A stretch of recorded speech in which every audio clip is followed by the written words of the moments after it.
L'iceberg tel qu'on le retrouve sur internet est une image qui permet de parler d'un phénomène et d'y regrouper des thématiques des plus connues aux moins connues. Il existe déjà une version anglaise d'iceberg sur la F1, mais pour cette vidéo, j'ai voulu mélanger plusieurs icebergs pour en faire un sur mesure. Vu le nombre de thématiques que l'on va aborder durant cette vidéo, il me paraît important de préciser que je ne vais pas tout traiter dans cette unique vidéo. Sinon, elle durerait 3 jours. Mais si jamais ce format vous intéresse, n'hésitez pas à me le dire en commentaire. Ça me tenait à cœur de faire cet iceberg sur la F1, car la F1 est un sport qui est devenu ma passion depuis de très nombreuses années, et dont j'en parle assez souvent sur mes réseaux sociaux, que vous pouvez d'ailleurs retrouver dans la description de cette vidéo. Je préfère prévenir tout de suite avant de commencer cet iceberg, mais dans cette vidéo, plus on va avancer, plus on va traiter de sujets sérieux et sensibles, voire choquants. Donc si certaines personnes sont sensibles à ce type de sujet, je vous déconseille d'aller plus loin. Pour ceux qui restent, eh bien, nous allons commencer. N'oubliez pas de vous abonner et de mettre un pouce bleu si la vidéo vous plaît. Indianapolis 2005. On parle souvent de Spa 2021 en termes de fiasco en F1, mais un autre GP a marqué son époque de la même manière, Indianapolis 2005. La F1 voulait s'implanter aux USA depuis de très nombreuses années. Ça rappelle une histoire. Elle a élu domicile depuis 2000 à Indianapolis. Les précédentes éditions se passaient plutôt bien jusqu'à cette année 2005. Pourquoi Indianapolis 2005? Eh bien, cette année-là, le banking du virage 13 avait été resurfacé puis meulé pour augmenter le grip de ce virage. À l'époque, il faut remettre dans le contexte qu'il y avait deux manufacturiers de pneus, Bridgestone et Michelin. Bridgestone était au courant de ce qui se passait à Indianapolis puisqu'elle équipait des équipes d'IndyCar qui avaient déjà roulé sur Indianapolis avec ce resurfaçage et avait apporté des pneus conçus pour le circuit. Michelin, eux, n'étaient pas au courant. Le vendredi, Ralf Schumacher a un violent accident dans le banking à cause d'une crevaison de son pneu arrière gauche. Plus tard, la même chose arrivera à Zonta, troisième pilote de l'écurie Toyota, dans un autre virage. C'est alors la panique chez Michelin, qui indique à ses écuries clientes qu'ils ne pourront pas tenir toute la course avec leur gomme. Le samedi, la direction de course et Michelin tentent de trouver des solutions. Réduire la vitesse dans le virage 13 avec des chicanes de fortune, faire plus d'arrêts, mais tout sera débattu le lendemain. Arrive le dimanche et une réunion de crise est faite avec toutes les écuries, à l'exception de Ferrari, Bernie Ecclestone, propriétaire de la F1, Michelin et le président d'Indianapolis. Mais rien ne ressortira. Le tour de formation commence alors. Et à la fin, les 7 écuries équipées de pneus Michelin rentrent au stand et ne feront pas la course. Seulement 3 écuries la feront avec une victoire de Schumacher à la fin. La seule victoire de Schumacher lors de cette saison 2005. Dans le public, c'est d'abord l'incompréhension, puis la colère. On y verra alors des Américains totalement excédés par la situation et n'hésiteront même pas à lâcher des insultes auprès des organisateurs de la F1. Dans une tentative de se racheter, Michelin remboursera alors les billets de tous ceux qui étaient présents ce jour-là à Indianapolis et n'hésitera pas à payer plusieurs milliers de billets pour l'édition suivante pour faire la promotion d'Indianapolis 2006. Les cheveux d'Hamilton. Voici une image d'Hamilton avant 2013 et voici une image d'Hamilton après 2013. Pour ceux qui ne le savaient pas, Hamilton avait une calvitie avant son arrivée chez Mercedes. Qualification de Monza 2019. C'est là où le Traffic Paradise est né. À la suite d'un crash de Raikkonen dans la parabolique en Q3, les 9 prétendants à la pole sortent à 1 minute 40 de la fin de la qualification. S'ensuit alors l'une des 7 les plus bizarres de la F1, vu que personne veut servir de lièvre et donner l'aspi à tout le monde. L'ensemble des pilotes restent en ligne et au ralenti dans la dernière ligne droite de Monza. À ce petit jeu, seuls Sainz et Leclerc arriveront à passer la ligne à temps. Pour les autres, eh bien, ils ne réussiront pas à faire un deuxième chrono. Crashgate 2008. Alors là, on va attaquer l'un des plus gros scandales de la F1, mais sans doute aussi le plus connu. C'est pour ça qu'il est aussi haut dans l'iceberg. Pour ceux qui ne connaissent pas, voici l'histoire. Singapour 2008, première édition de ce circuit et premier GP de nuit de l'histoire de la F1.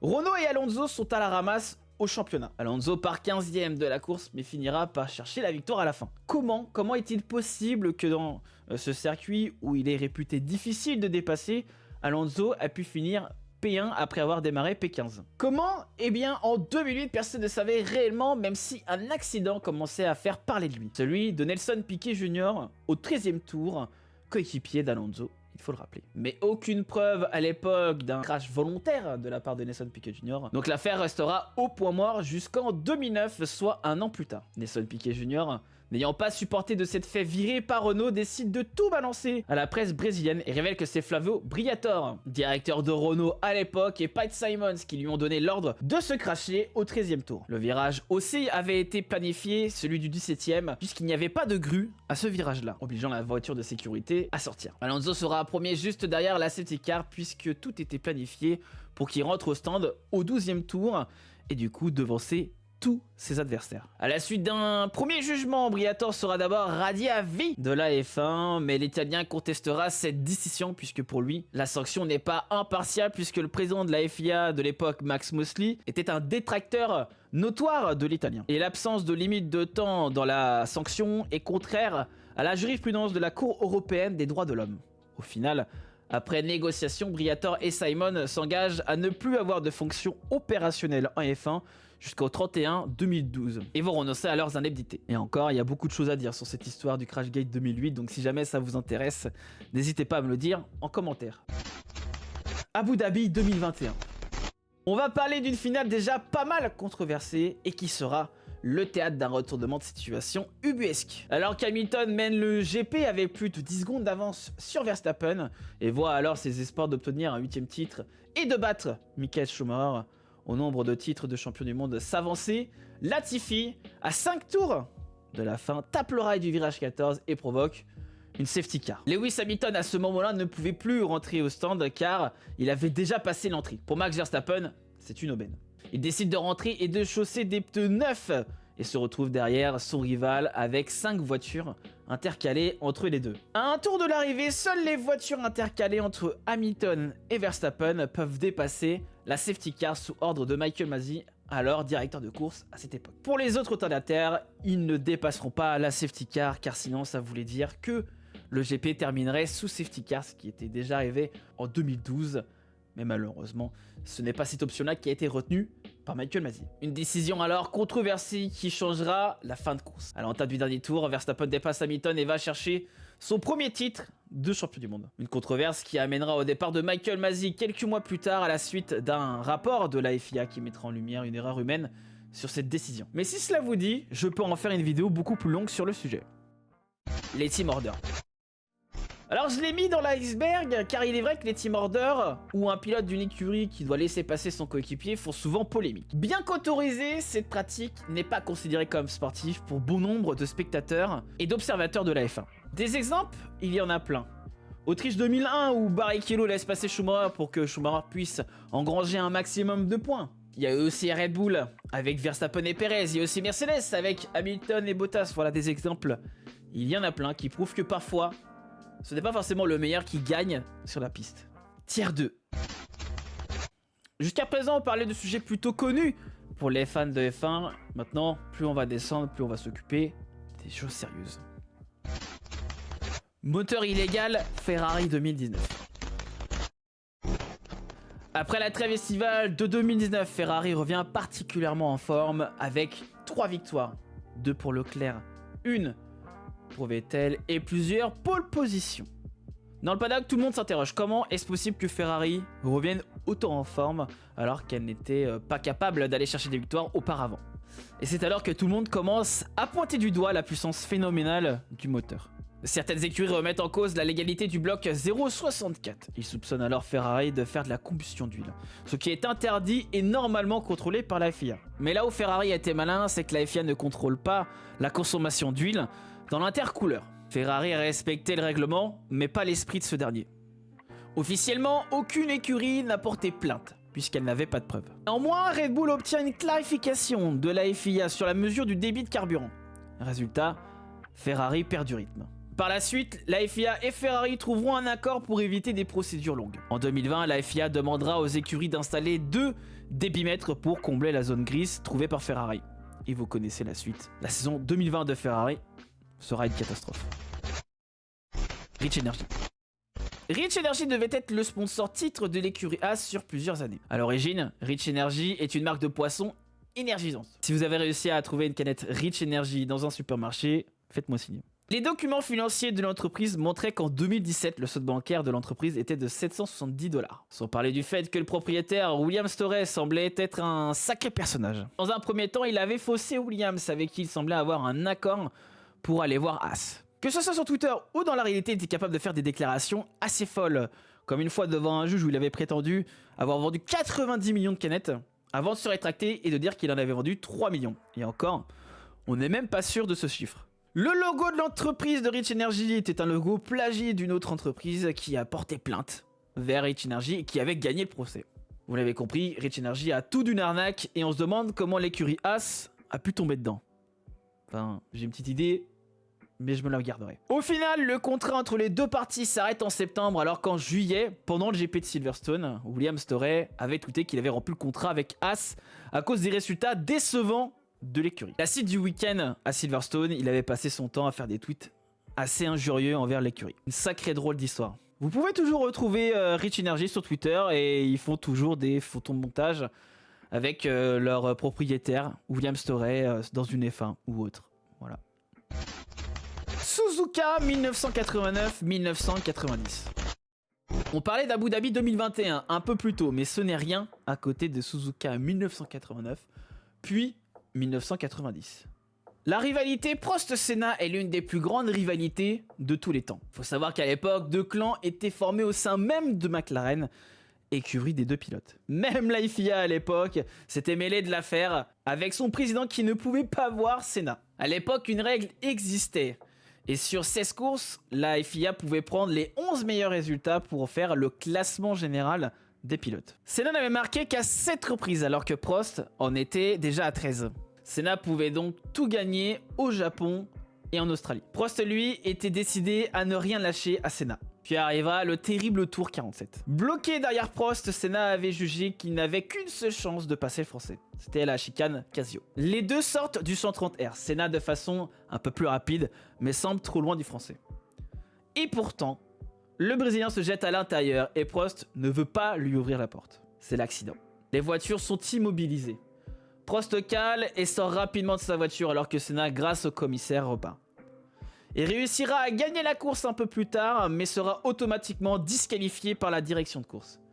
Senna crie à l'injustice. Prost, lui, dit être dans son bon droit, prétextant que l'attaque de Senna était suicidaire. Le directeur de l'écurie, Rod Dennis, portera réclamation pour annuler la disqualification de son pilote Ayrton Senna. Un coup de poignard pour Prost qui sera malgré tout champion en 89. En 1990, l'histoire sera réglée en 8 secondes. Senna fait la pole et part du côté sale de la piste. Un peu plus tôt dans ce week-end, les officiels lui avaient promis qu'il partirait du côté propre, mais le président de la FIA ne voulait pas de ce changement. Au départ, Prost prend logiquement la tête du Grand Prix et tente de prendre le premier virage. Mais Senna ne veut pas le laisser passer. Il sait qu'un abandon du tricolore lui donnera le titre.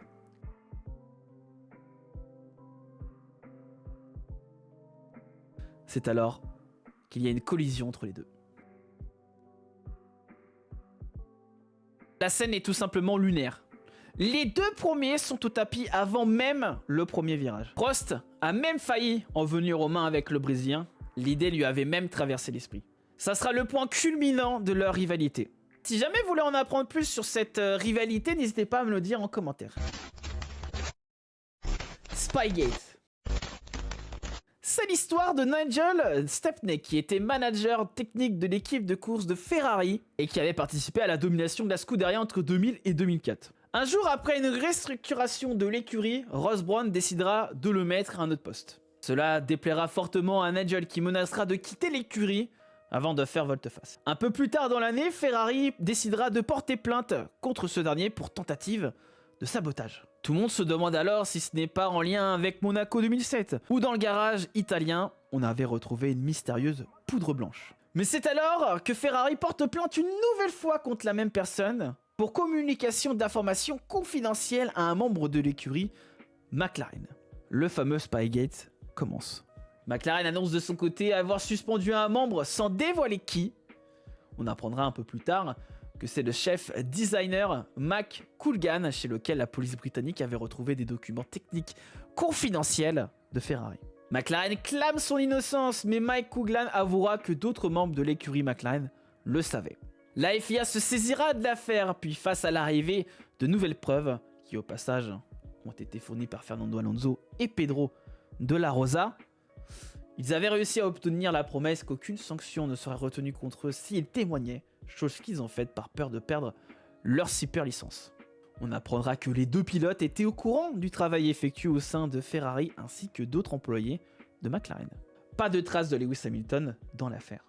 Au final, McLaren aura une amende de 100 millions de dollars et sera disqualifié du championnat. Tier 3.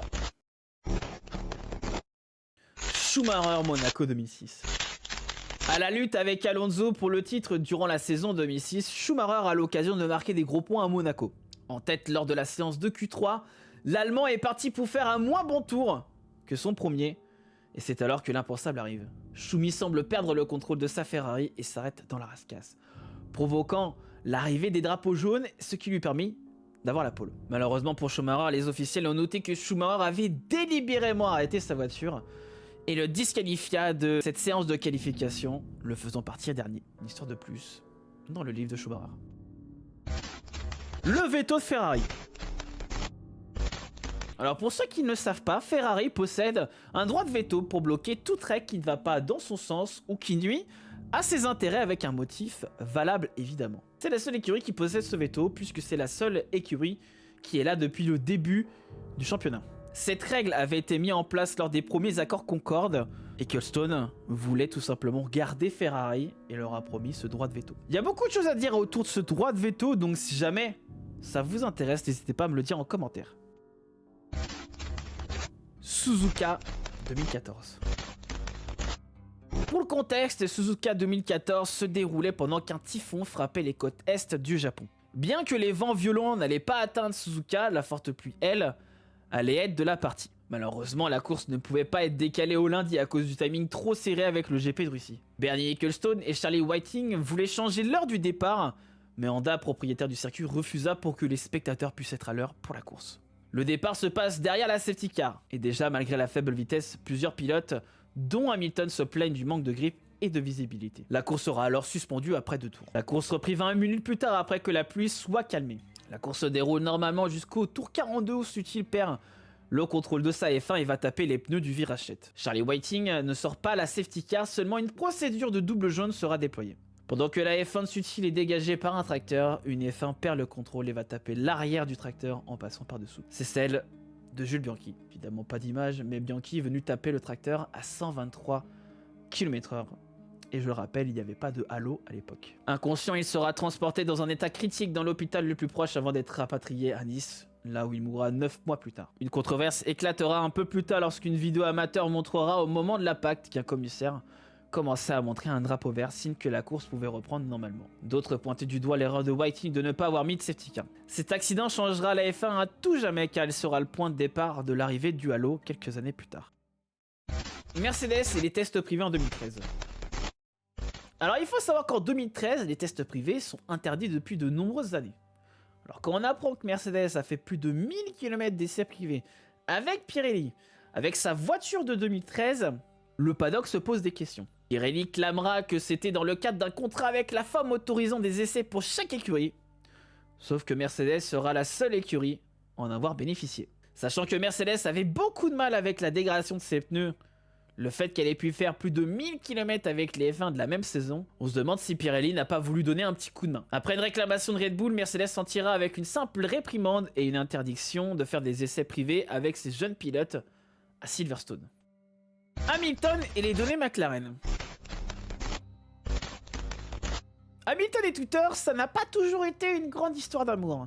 Surtout quand on y publie des données confidentielles parce qu'on n'est pas content des performances de sa monoplace, qu'à l'époque Hamilton jugeait moins bonne que celle de son coéquipier, Jason Button.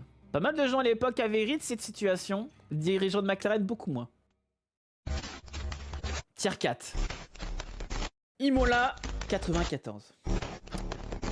C'était il y a 30 ans. La F1 allait connaître l'un des pires week-ends de son histoire. Pour remettre dans le contexte, 1994 était déjà une année qui avait déjà mal débuté avec 2 pilotes sérieusement blessés, Leto et Jean Alesi qui sont touchés au cervical. Lors des essais libres numéro 2, Rubens Barrichello arrive trop rapidement au virage 1, impossible pour lui de prendre le virage correctement. Il tire tout droit et décolle sur le vibreur et après une série de tonneaux vient s'écraser sur l'arceau de sécurité. Le pilote est inconscient mais s'en sortira avec une fracture du nez, contusion multiple au dos, contusion thoracique et au pouce, traumatisme crânien sans lésion cérébrale et une amnésie partielle. Ce qui ne l'empêchera pas d'être présent dès le lendemain à Imola sans reprendre part au week-end, mais il roulera bien à Monaco 2 semaines plus tard. Malheureusement, ça sera le seul miracle du week-end. Samedi, jour de qualification. Le pilote autrichien Roland Ratzenberg démarre son tour. Quelques instants plus tard, il perd un élément aérodynamique sur sa monoplace après une touchette avec un vibreur. Il tente de prendre le virage suivant, mais la voiture ne répond plus et va percuter le mur en face de lui à plus de 316 km/h. Il est sans doute sur le coup, mais il ne sera pas déclaré sur le circuit, mais à l'hôpital pour éviter une annulation de la course. Il avait 33 ans au moment de sa mort et non 31 comme il était annoncé durant la saison de F1.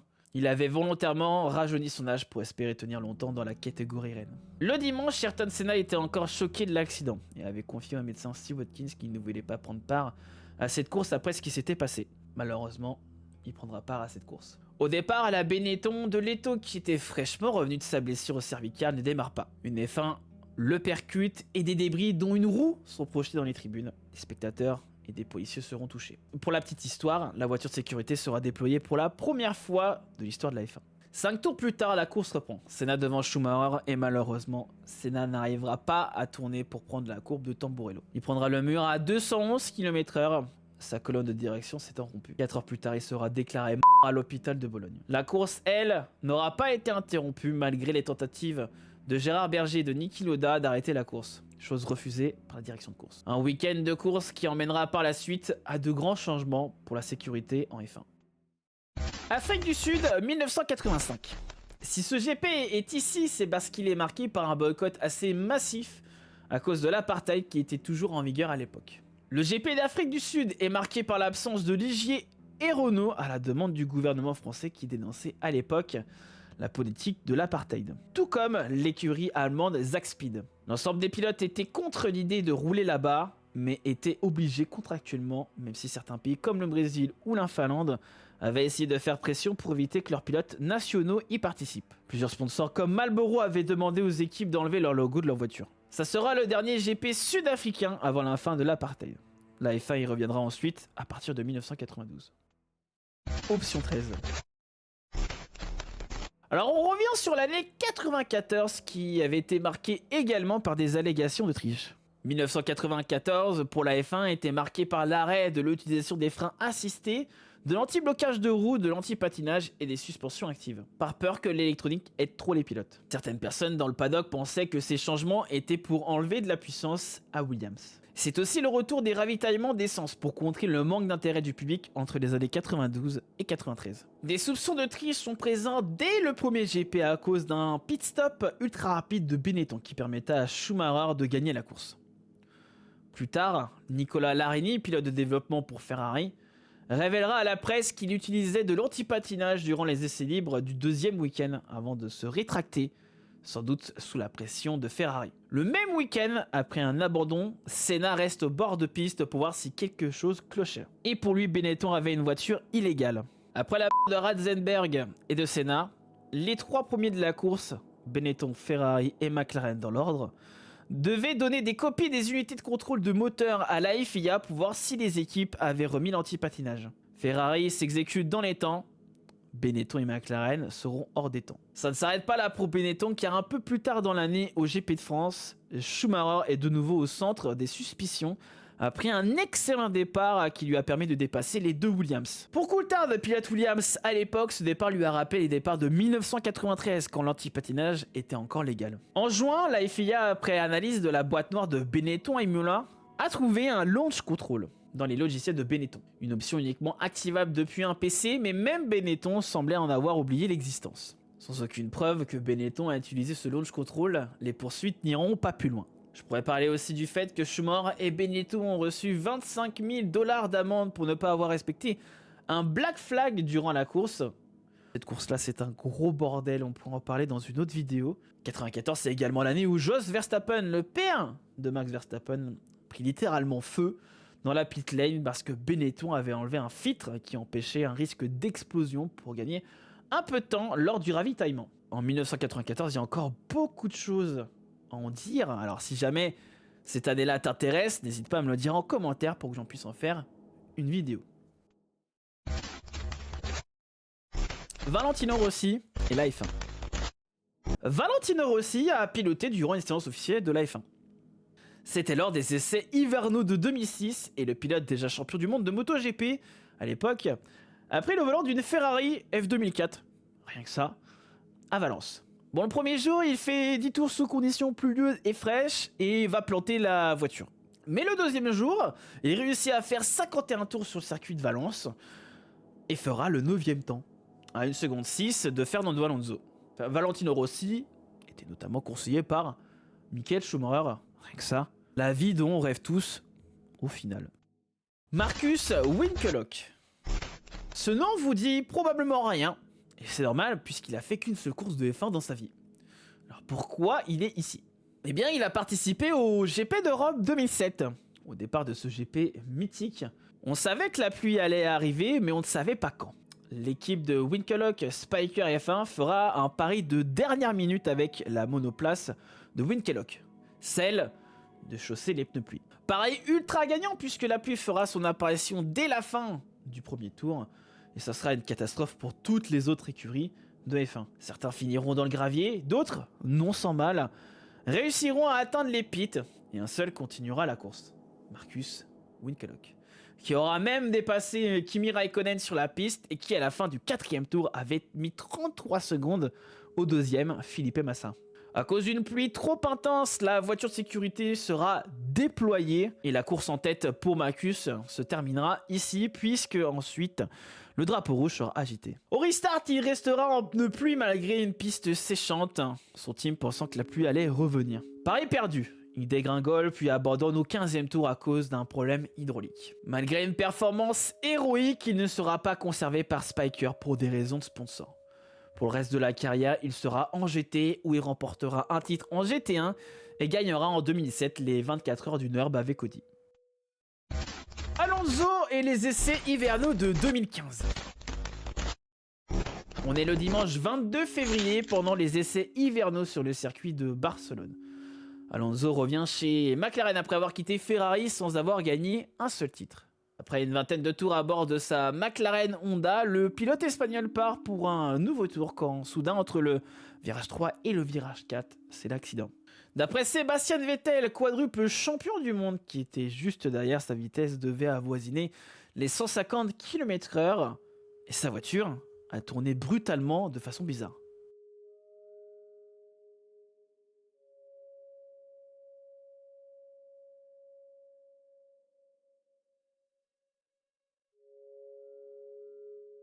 Alonso a bien été inconscient dû à l'impact pendant quelques secondes.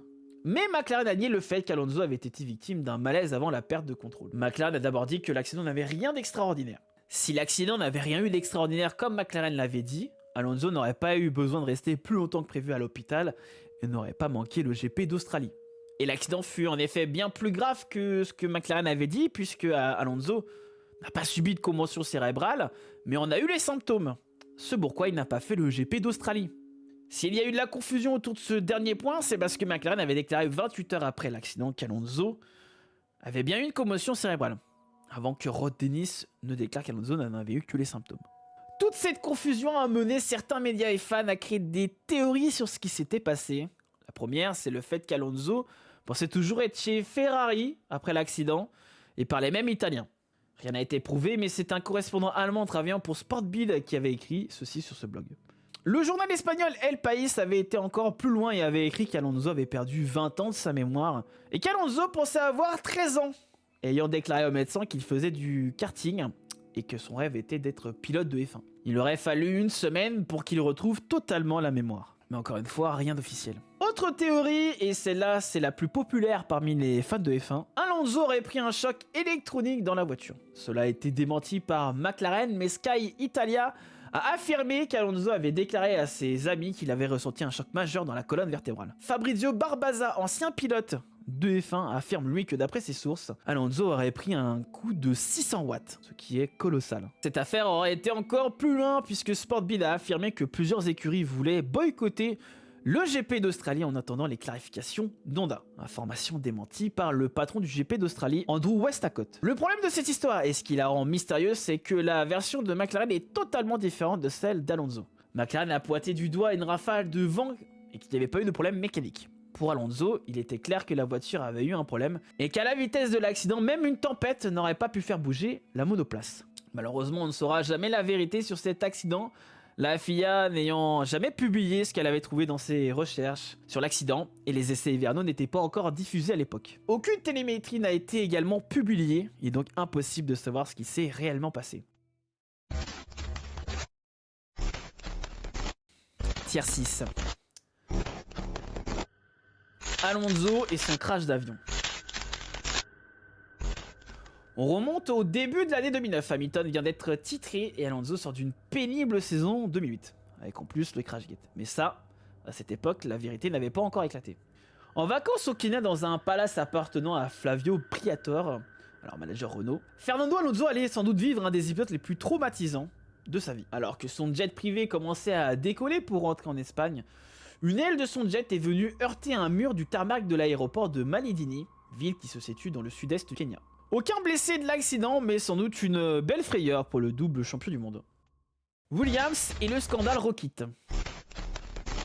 Nous sommes en 2019. Williams sort d'une saison 2018 compliquée et s'apprête à commencer une nouvelle année avec un nouveau sponsor titre, Rocket. Rocket est une entreprise spécialisée en téléphonie mobile. Le contrat par la suite sera prolongé jusqu'en 2023. Si vous êtes assidu, vous aurez remarqué que Rocket n'est pas sponsor de Williams depuis un certain moment. Eh bien, en 2020, pendant les essais hivernaux, une livrée aux couleurs de Rocket fait surface. On pense alors que le contrat entre Rocket et Williams est solide. Puis vient la crise de Covid-19, qui empêche la saison de F1 de commencer normalement. Le début de saison est décalé à juillet, mais déjà un premier coup de théâtre. Williams rompt son engagement avec Rocket. Rocket n'ayant pas versé la somme prévue pour le contrat de 2020. L'affaire ira une première fois au tribunal. Rocket a plaidé un manquement de Williams à ses obligations contractuelles. Mais la cour d'arbitrage internationale ne veut rien savoir. Rocket est condamné une première fois à verser plusieurs millions d'euros. L'affaire n'est pas terminée puisque durant l'été 2021, Williams s'est vendu au fonds d'investissement américain Dorilton Capital, ce qui ne facilite pas la transaction entre Rocket et l'écurie britannique. Toutefois, Rocket ne verse pas la somme et Williams saisit la cour californienne en décembre 2021. La cour californienne confirme alors le jugement rendu en première instance et Rocket doit maintenant 32 millions de dollars à l'écurie britannique. On pensait l'affaire terminée, mais en avril 2023, Rocket attaque Williams et réclame plus de 149 millions de dollars. La raison ? Les performances calamiteuses de la Williams en 2019. Le critère de performance du contrat n'ayant pas été respecté. Aujourd'hui encore, aucun jugement n'a été rendu, mais cela risque de faire polémique si Williams doit une telle somme d'argent. Tier 7. On attaque les histoires les plus choquantes reliées à la F1, celles dont il ne faut pas parler. J'espère sincèrement que cette vidéo vous plaît. On peut commencer. Petronas accusé de crime. Vous connaissez Petronas? Mais si, c'est une compagnie pétrolière qui a sponsorisé Sauber, BMW, puis Mercedes en Formule 1.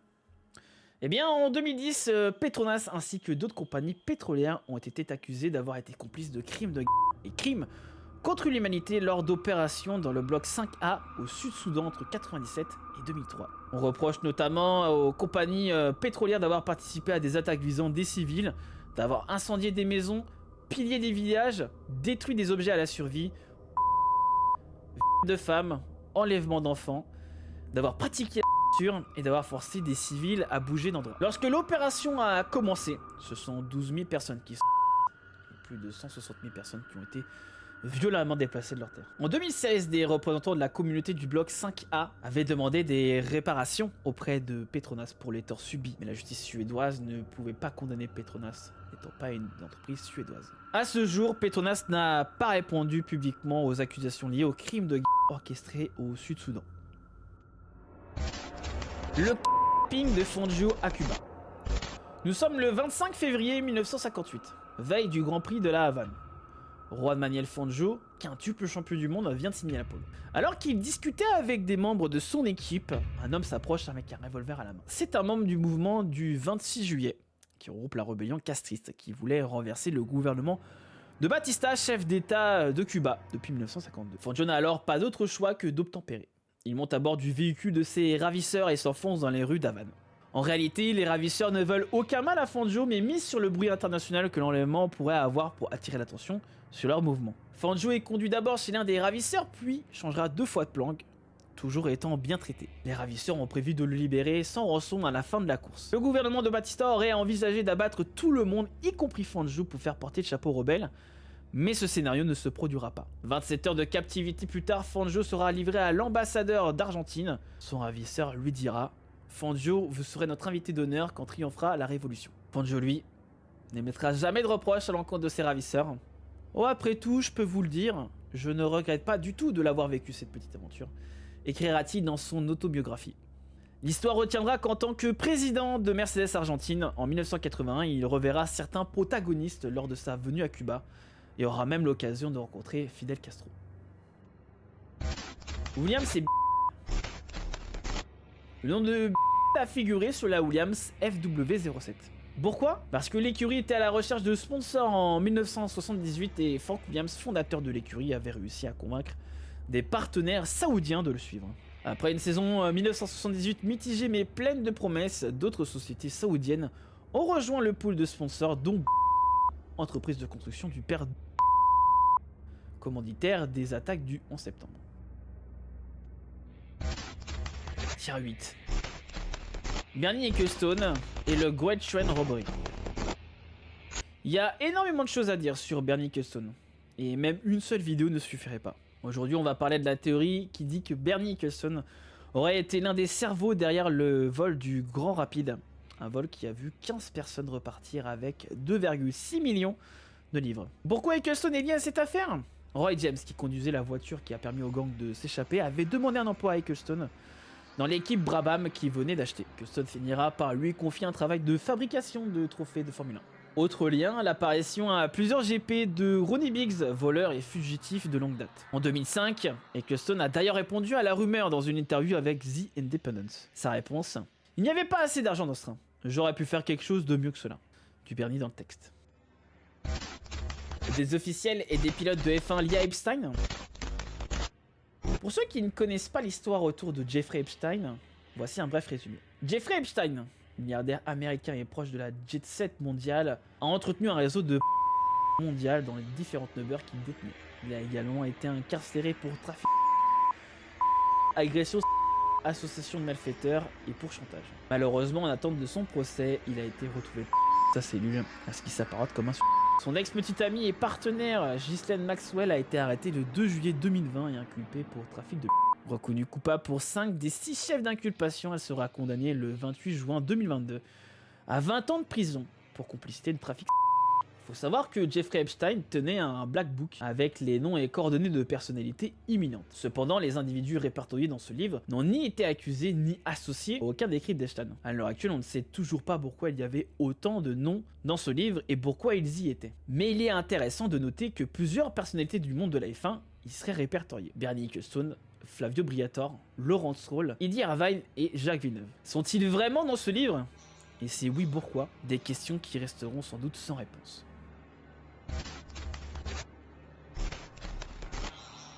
Scandale.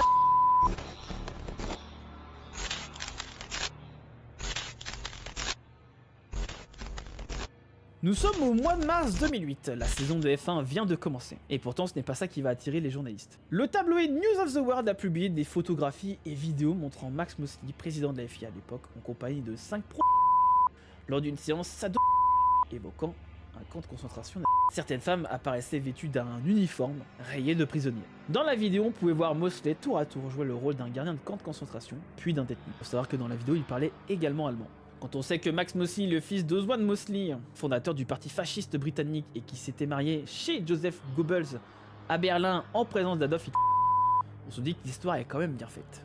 Et pourtant, cette histoire ne coûtera pas la place de Max Mosley qui terminera son mandat en novembre 2009. Pire encore, Max Mosley remportera son procès contre le tabloïd responsable de la diffusion de l'histoire non pas pour diffamation, mais pour violation de sa vie privée. Le tabloïd versera 120 000 $ et fermera juste après. Il gagnera d'autres procès face à Google pour effacer les photos et vidéos compromettantes.